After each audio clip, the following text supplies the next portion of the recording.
Don't forget to hit that like button, share your thoughts down in the comments, and make sure to subscribe so you never miss our latest stories. The smell of lavender and old wood always welcomed me at Serenity Now Yoga. It was a comforting scent that usually helped loosen the tight knots in my shoulders before I even rolled out my yoga mat. Oh, I'm Eleanor. By the way, I'm 53 years old, if we're keeping track. Though honestly, most days I feel like a crazy mix of different ages all rolled into one. Sometimes I feel like a bold 20-something, ready to take on the world. Other times I'm a wise 40-year-old who knows better. And lately, there's been a growing part of me that's constantly asking, now where did I put my reading glasses? The yoga studio was my happy place. With its shiny wooden floors and big windows that let in streams of golden sunlight, it felt like a safe haven. Here, the creaking sounds my joints made felt more like a gentle complaint rather than a full-on rebellion against getting older. That particular Tuesday had been tough, really tough. We had a new instructor, one of those young, super enthusiastic types who could bend into positions that looked like they belonged in a circus act. She had guided us through a series of poses that left me feeling like I'd been wrung out like a wet towel. But strangely enough, my mind felt clearer than it had in weeks. As I was drying off with my towel, enjoying that wonderful feeling you get after a good yoga session,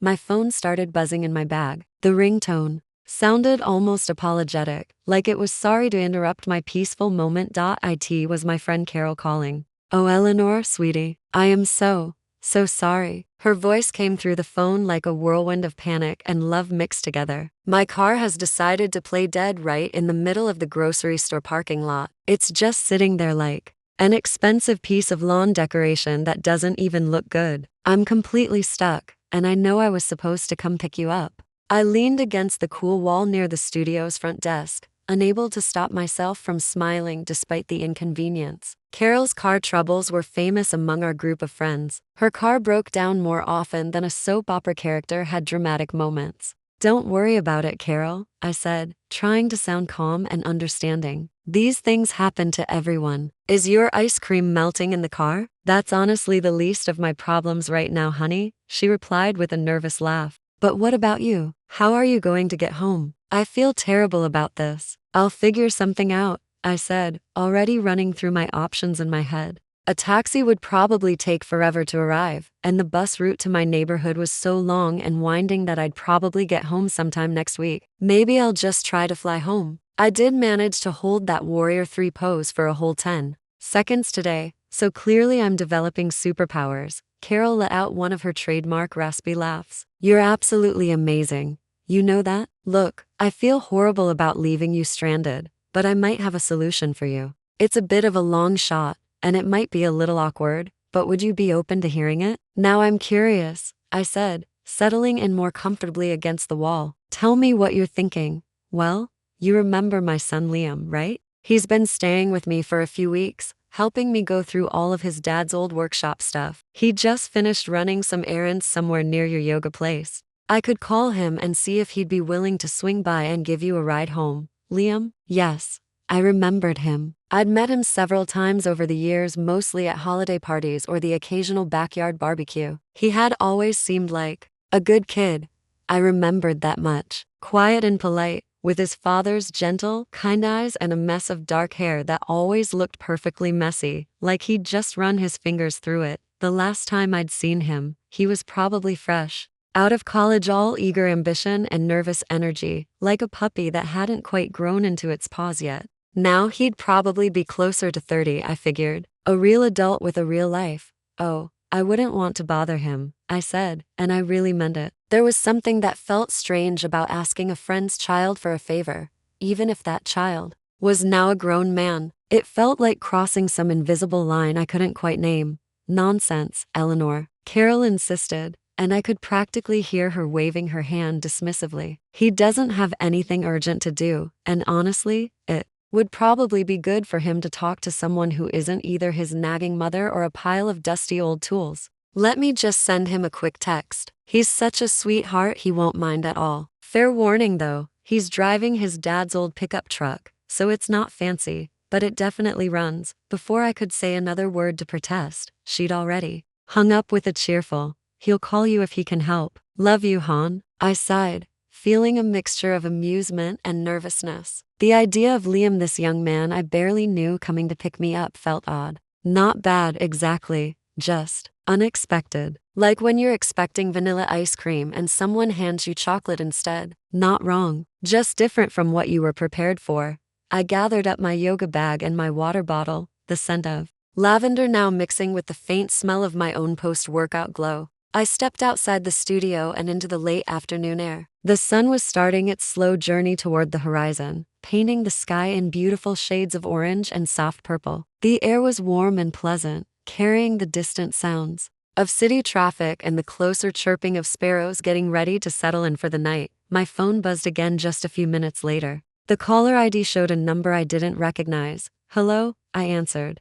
"Hi, is this Eleanor?" The voice was deeper than I remembered, smooth and calm. Gone were the slightly high-pitched tones of the college kid I remembered. "This is Liam, Carol's son." "Liam?" I said, trying to sound casual and not at all like I'd been overthinking this whole situation. "Yes, hi. Your mom mentioned you might be able to rescue me from my current stranded situation." "No rescue needed," he said, and I could hear the smile in his voice. "Just a simple ride. Mom said you're at Serenity Now Yoga on Elm Street. Is that right?" "That's the one," I confirmed. "All right, I'm about 10 minutes away. I'm driving an old green Ford pickup truck. You really can't miss it. It's probably the only vehicle on the road that looks like it got into a fight with a bear and definitely lost the battle." I laughed out loud at that. Sounds charming. I'll keep an eye out for the battle-scarred truck. True to his word. About 10 minutes later, a definitely characterful dark green Ford F-150 rumbled to a stop right in front of the studio. It wasn't beaten up, exactly, more like it had lived a full, interesting life. The kind of truck that had stories to tell if trucks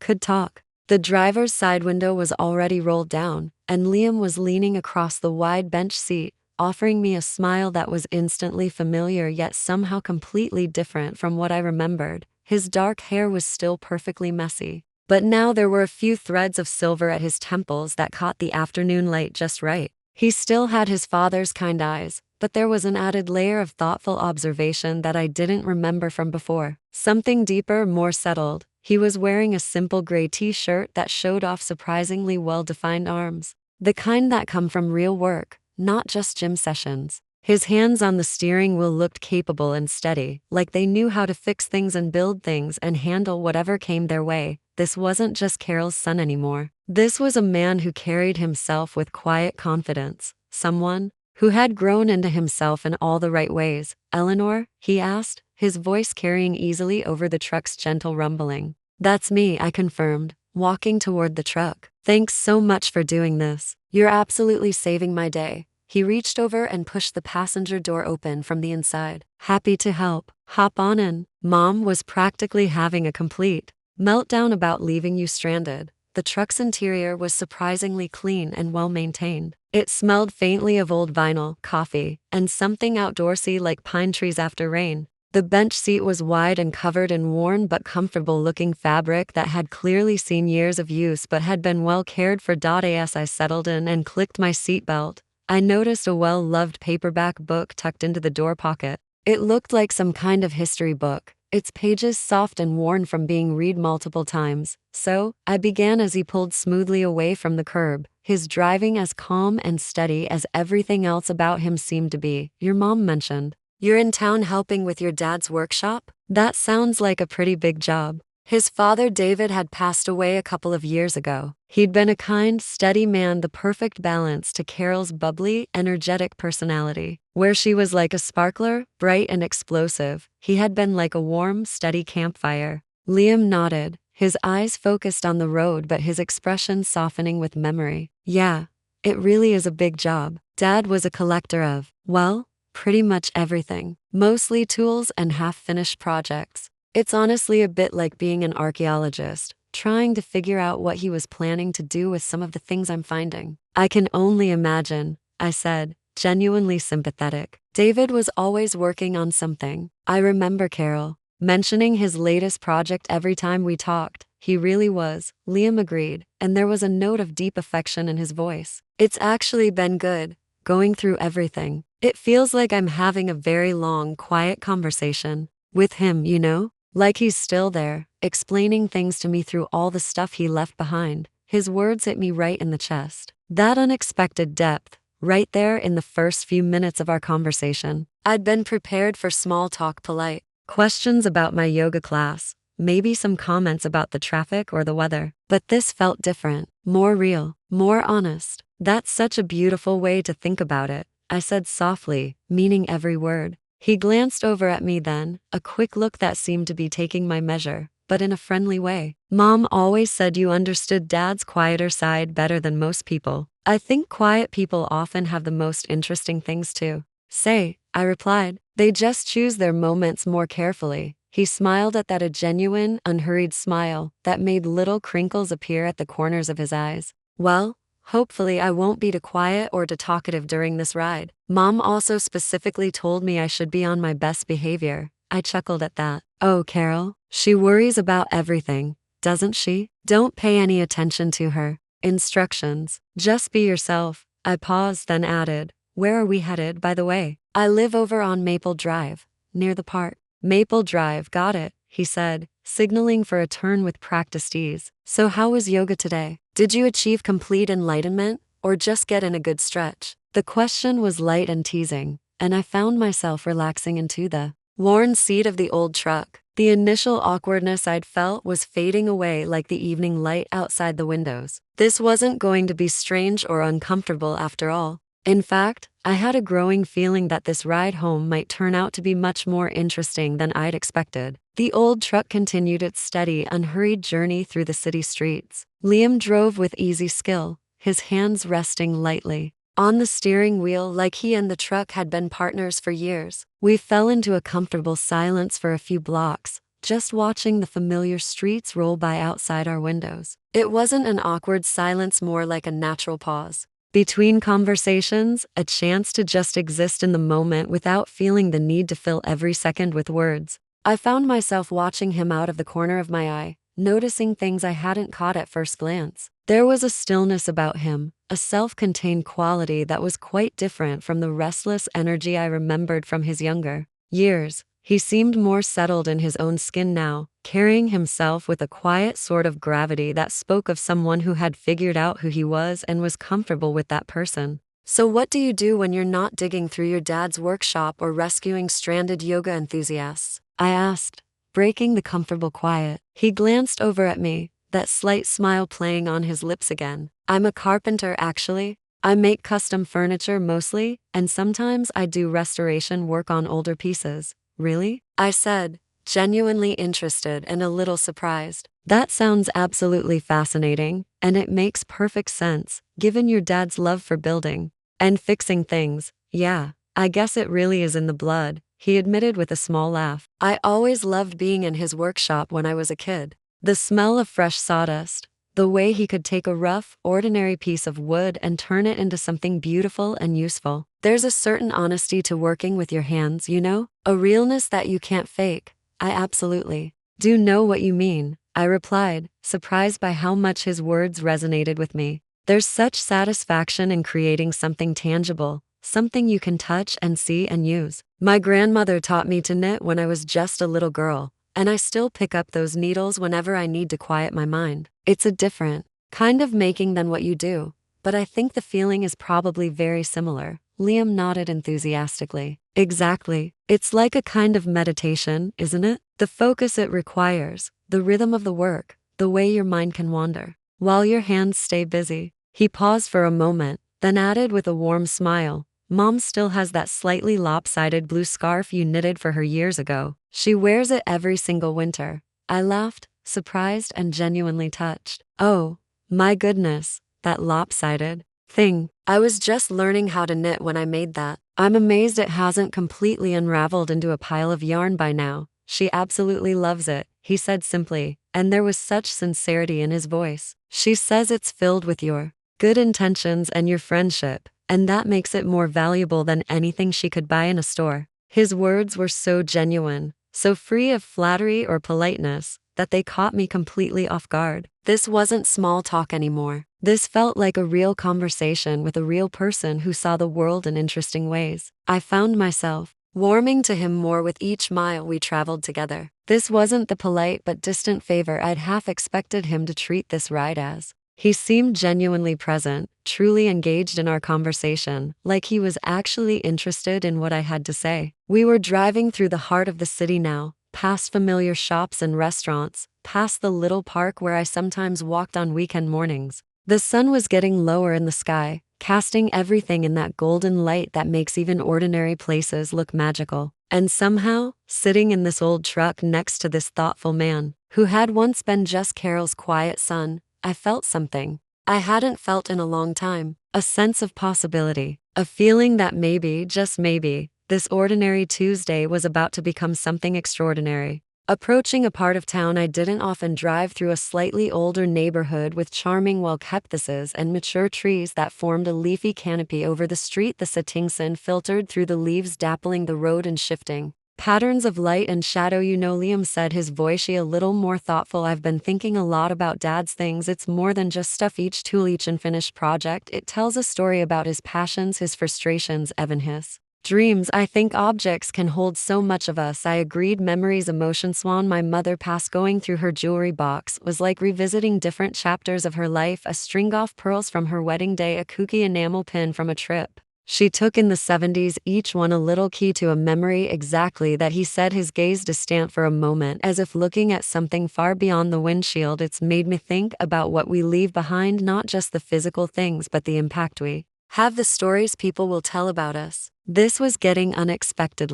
I found myself both surprised and moved. It wasn't every day you had this kind of conversation with someone you barely knew, let alone someone a good 20 years younger. There was no pretense with him, no attempt to impress, just an open, honest exploration of ideas. That's a profound thought, Liam, I said, and a heavy one to be carrying around while you're sorting through boxes. He gave a small wry smile. Yeah, well, it beats trying to figure out why he owned 3 different slightly broken hedge trimmers. I had these sound easy and genuine in the cab of the old truck. Practicality has its place to it, does he conceded. He then turned onto a street I didn't recognize. Mind if I take a slightly scenic route? There's a view I always liked around here, and feel it should be just about perfect. Not at all, I said, intrigued. Lead on the street climbed a gentle hill, the houses giving way to a small unkempt parkery. Pulled the truck over to the side of the road beneath a large oak tree and switched off the engine. The sudden silence was filled with the sound of crickets starting their evening chorus and the distant bark of a dog. This was one of Dad's spots,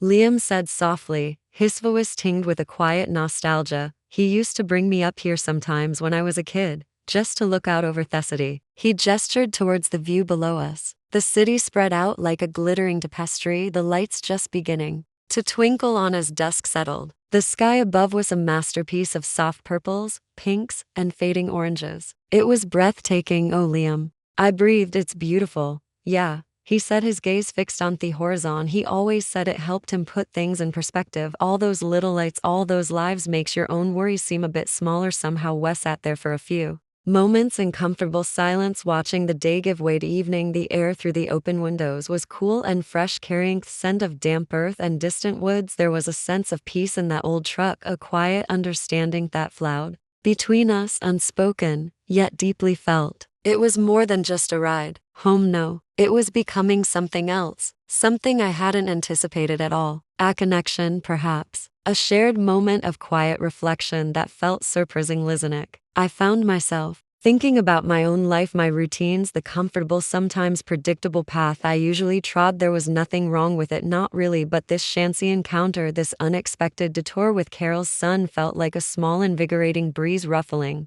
a still surface. He was so young, yet he possessed a thoughtfulness, a quiet wisdom that seemed beyond his years, or perhaps it was exactly of his years, and I just hadn't been paying enough attention to the generation coming up behind mine. Thank you for sharing this with me, Liam, I said, finally breaking the stillness. My voice sounded a little huskier than usual. He turned to me, his expression open, his eyes reflecting the fading light. Thanks for letting mesometamize. It's easier to share these kinds of things with someone who's not right in the middle of it all with you. You know, I nodded. Do understand, a fresh perspective can be a gift. He started that trick again, the engine rumbling back to life, a familiar comforting sound. Now all right, Maple Drive, you said, let's get you home before your ice cream melts. Oh, wait, that was Mom's problem, wasn't it? I smiled. It was, but the sentiment is appreciated. As we drove down from the overlook, the city lights growing brighter, I felt a subtle shift within me the yoga class had stretched my body, but this unexpected journey with Liam was stretching my mind, my heart in ways I hadn't even realized they'd needed. The conversation wasn't over. I sensed there was more to explore, more to understand in the shared space of this old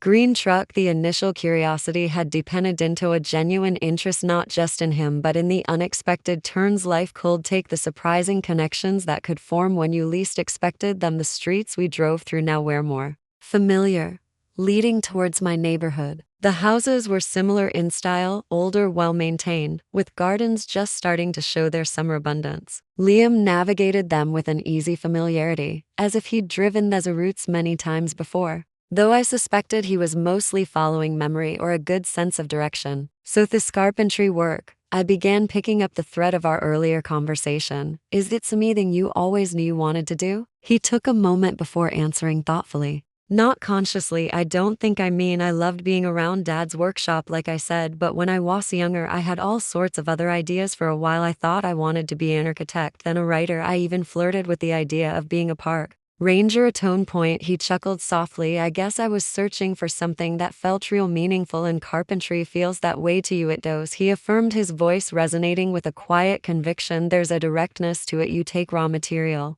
and you shape it. You solve problems with your hands and your mind. And at the end of the day, you have something solid, something useful, hopefully something beautiful, to show for your efforts. There's a very satisfying honesty in that process, I thought. About my own career, years spent in an office managing projects, dealing with deadlines and emails. There were rewarding moments, certainly achievements I was proud of, but his description of his work sparked a faint wistfulness in me, a longing for that kind of tangible creation he described. I envy you that clarity, I admitted. Sometimes in my line of work things can feel so intangible. Memos and meetings and bottom lines. It's harder to see the direct impact. Sometimes I think every kind of work has its own challenges and rewards, he said with a diplomacy that was rather rendering. My mom always said you were brilliant at navigating all that office complexity, at bringing people together to get things done. That's a skill too, a valuable one. Carol is generous. I smiled, but thank you. It was nice to hear, especially from him. It made me feel seen in a way I hadn't expected. We turned onto my street, Maple Drive, lined with the mature maple trees that gave it its name. Their leaves rustled gently in the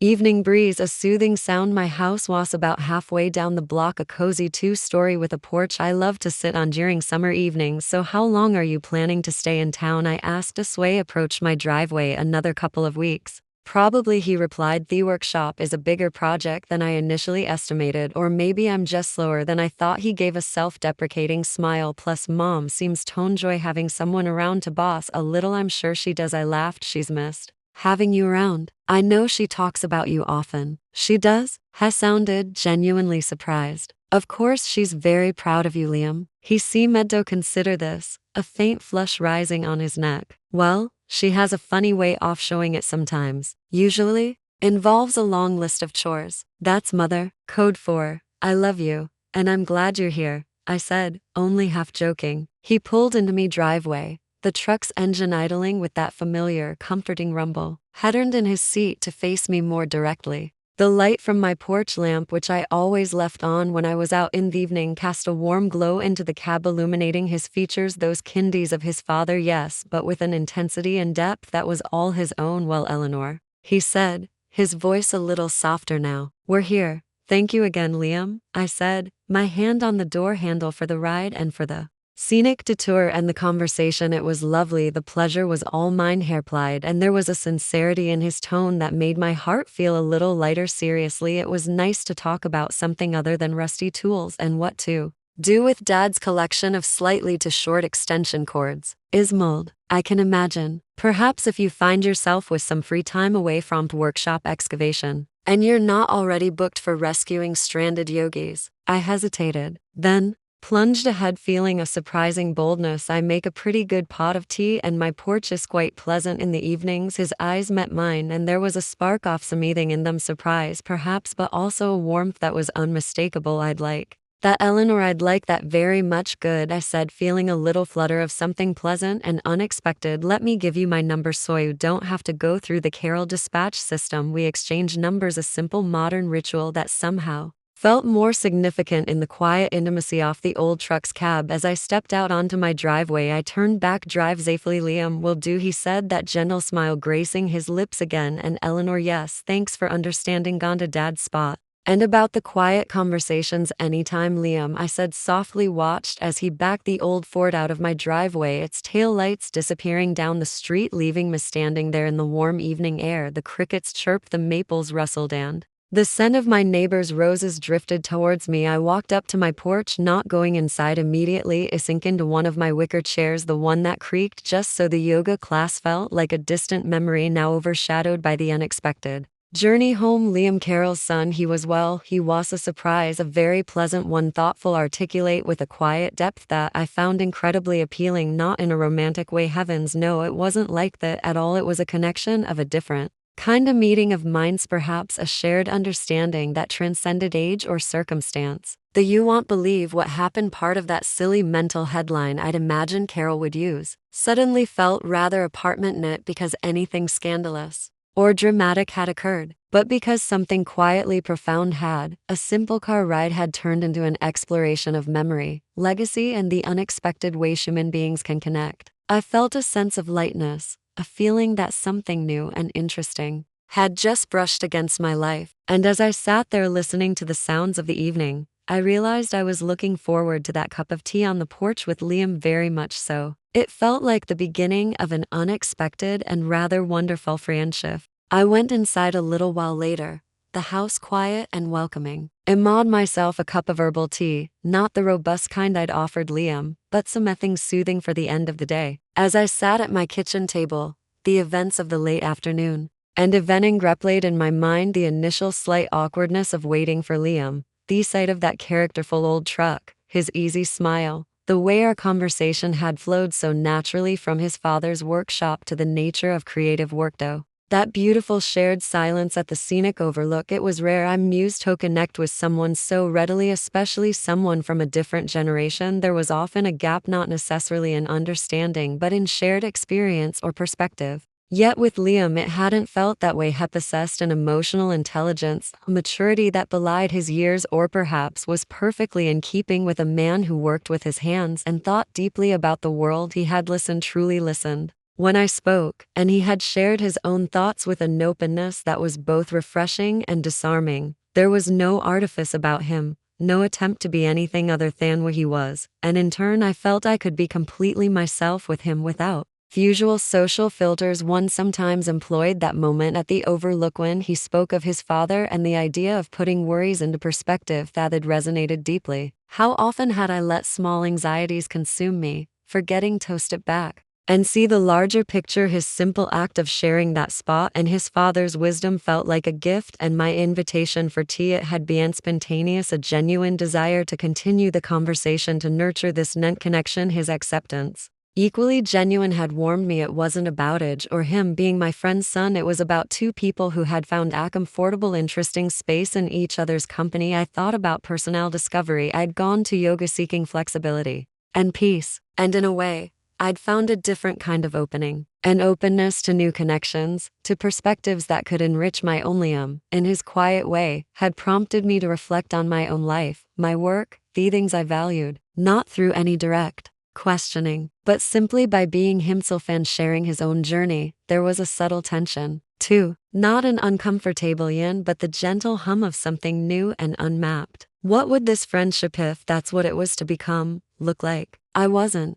sure, but I felt a pleasant anticipation rather than any apprehension. It was the kind of tension that sparks curiosity, that makes you look forward to the next chapter. The mutual respect was undeniable. He respected my experiences, my friendship with his mother, my lopsided knitting projects even, and I respected his skill, his thoughtfulness, his connection to his father's memory. It was a comfortable foundation. As I finished my tea, I realized that "you won't believe what happened" wasn't about a Shocking event, it was about the quiet surprise of genuine human connection happening in the most ordinary of circumstances. A car ride home from Yuge was about the unexpected depth found in a near stranger and the realization that meaningful encounters can come at any time from any direction if you're open to them. I rinse my cup, a smiling lingering on my face. The house felt a little less empty tonight, filled with resonance of shared thoughts and the promise of future conversations. Yes, a thought. I was definitely looking forward to that tea on the porch. It felt like a small beacon of warmth and interest in the landscape of my days, and that in itself was a rather wonderful thing to have.